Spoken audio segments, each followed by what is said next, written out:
Dianggap bersalah Habib Rizik karena pasal 14 ayat 1 Undang-Undang RI nomor 1 tahun 1946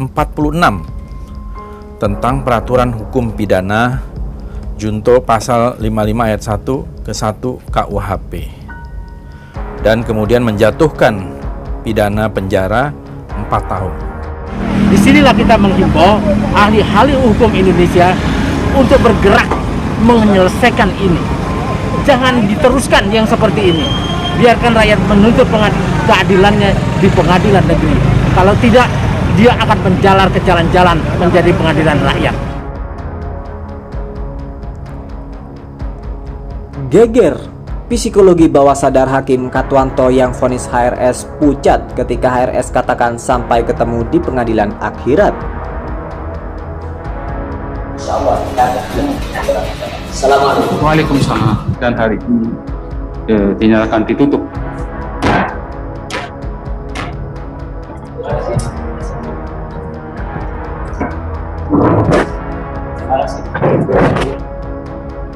Insyaallah. Assalamualaikum. Waalaikumsalam.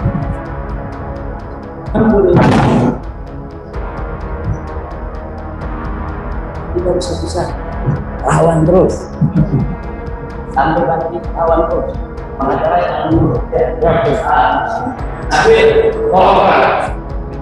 Tapi yang jelas pada waktu setelah diputuskan Habib Rizik tetap kembali menyelami majelis hakim, tapi ada perkataan yang menarik yang saya dengar sampai ketemu di pengadilan akhirat. Ini menurut pesan yang luar biasa bahwa ada ketidakadilan yang dipertontonkan secara luas, dan tentunya ini menjadi perhatian khalayak. Bagaimana putusan yang dilakukan oleh Majelis Hakim Pengadilan Negeri Jakarta Timur ini adalah putusan yang luar biasa yang tidak masuk akal. Putusan tersebut terlihat berlebihan dan amat zalim menurut hemat kami, karena kasusnya jelas adalah kasus protokol kesehatan, kasus COVID, bahwa baik Habib Rizik maupun Habib Hanif dan Andi Tatat, mereka itu sebetulnya justru malah membantu program pemerintah dalam penanggulangan COVID, karena mereka datang ke rumah sakit, kemudian Dr. Andi Tatat sebagai direktur rumah sakit melakukan upaya menyembuhkan pasien yang kena COVID. Nah, kemudian kalau dikaitkan dengan tuntutan yang kemudian dikabulkan oleh Majelis Hakim itu berkaitan dengan pemberlakuan Undang-Undang Nomor 1 Tahun 46. Itu jelas merupakan kasus politik, jadi lebih pada suasana politik. Majelis Hakimnya pun pada waktu mengambil keputusan kelihatannya ada beban psikologis. Ketika Habib seperti kayak pucat gitu lah, sampai ketemu di pengadilan akhirat. Oh, sampai ketemu di pengadilan akhirat. Waduh, ini kalau hakimnya kebetulan Muslim ya? Muslim semuanya Muslim. Serem kalau buat kita yang sama Muslim, pasti ucapan Habib Rizik siap itu bikin gemeter tuh. Ya. Misalnya ada perkara yang lain yang bukan dengan berita bohong dan itu bisa dibuktikan pengadilan dan itu memunculkan kekacauan, keributan, terjadi pembakaran, mungkin kita akan memaklumi itu. Ini cuma bohong yang masih debatable, karena Habib Rizik itu sebenarnya mempertahankan diri dengan berbagai macam upaya dan intrik yang terkait dengan kepulangan beliau. Nah, di dalam rangkaian beberapa alasan jaksa ketika menyatakan dia berpegang pada tuntutannya sebagai bagian dari criminal justice system, itu tidak ada putusannya yang di atas 1 tahun. Nggak ada, semua di bawah 1 tahun. Jadi menurut hemat kami, baik jaksa maupun majelis hakim telah keliru dalam justru menunjukkan sikap yang tidak adil. Ya, jauh dari rasa keadilan terhadap perkara ini. Perkara yang mutlak adalah perkara ini perkara prokes, perkara tentang kesehatan, tentang wabah pandemi yang sampai saat ini oleh Allah belum diangkat. Dan ini siapa-siapa yang kemudian memanfaatkan ini kemudian menzolimi orang, barangkali Allah akan membalas. Ya, menurut kami bahwa putusan ini putusan yang berlebihan dan menunjukkan ketidakadilan, baik tuntutan jaksa maupun putusan hakim. Tapi tadi majelis hakim berpandangan lain, seperti yang saya tadi utarakan. Sampai jumpa di pengadilan di akhirat kelak bersama mereka semua. Berarti penolakan gerasi jika salah satunya dilakukan ada unsur politik lainnya, Bang? Tadi nggak membahas itu sih. Habib Rizik hanya banding udah. Maka ketika kita tidak mampu lagi melawan ketidakadilan, mafia hukum, saya mengatakan pendekatannya sudah meta yuridis.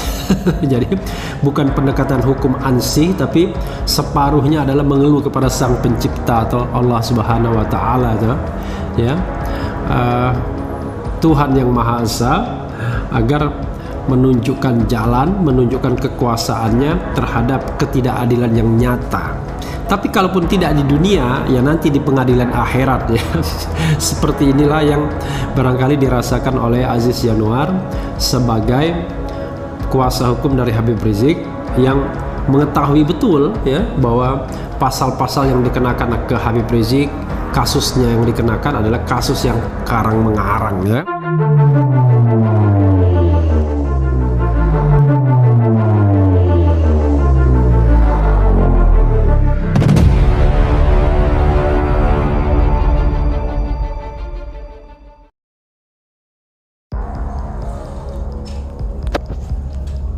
Rocky Gerung menilai kondisi Hakim Habib Rizik pucat seperti jenazah. Jelas ada psikologi di bawah sadar. Sidang vonis Habib Rizik Syihab tidak hanya jadi perbincangan hangat publik, namun juga menjadi sorotan. Salah satunya adalah saat hakim terlihat pucat ketika mantan imam besar Habib Rizik berteriak hingga bertemu di pengadilan akhirat. Momen ini menjadi perbincangan di kalangan netizen akhir-akhir ini, karena seolah-olah hakim hanya menjadi moderator dari urutan skenario yang sebenarnya. Setidaknya itulah analisis yang disampaikan pengamat politik Rocky Gerung. Dosen Universitas Indonesia ini mengaku kaget dengan psikologi dan mentalitas para hakim Habib Rizik yang tampak terganggu saat sidang digelar. Salah satunya menyuruh HRS untuk ajukan gerasi ke Presiden Jokowi. Kenapa belum ingkrah nyuruh gerasi? Kalau dalam teori drama ini terlihat jelas ada psikologi di bawah sadar hakim yang tiba-tiba terucap, seolah-olah hakim sudah ingin menyudahi proses persidangan, kata Rocky Gerung. Hal berikutnya yang menarik perhatian hakim adalah saat Habib Rizik berteriak hingga bertemu di pengadilan akhirat. Rocky Gerung menduga hakim sadar bahwa terpidana tidak main-main, bergelar Habib dan paham akibat perbuatan dunia. Dari situ, Rocky Gerung memahami betapa rapuhnya psikologi para hakim ini. Dia memahami pucatnya hakim karena sebagai seorang muslim, tentu saja dia senang mendengarnya. Selain itu diucapkan dari mulut seorang Habib Rizik. Wajah hakim pucat seperti calon jenazah. Wajar dia muslim dan mungkin paham apa yang diucapkan Habib dengan konsekuensi akhirat. Yang awalnya hakim gagah begitu dengar soal akhirat berubah, tutur Rocky Gerung. Rocky Gerung juga mengungkapkan kejanggalan lain dalam kejiwaan hakim Habib Rizik. Hal itu terlihat saat ia juga menawarkan gerasi dari presiden alias gerasi kepada dua orang lain selain Habib Rizik. Namun hukumannya hanya 1 tahun penjara, sedangkan leniency hanya berlaku bagi seorang yang divonis hukuman lebih dari 2 tahun.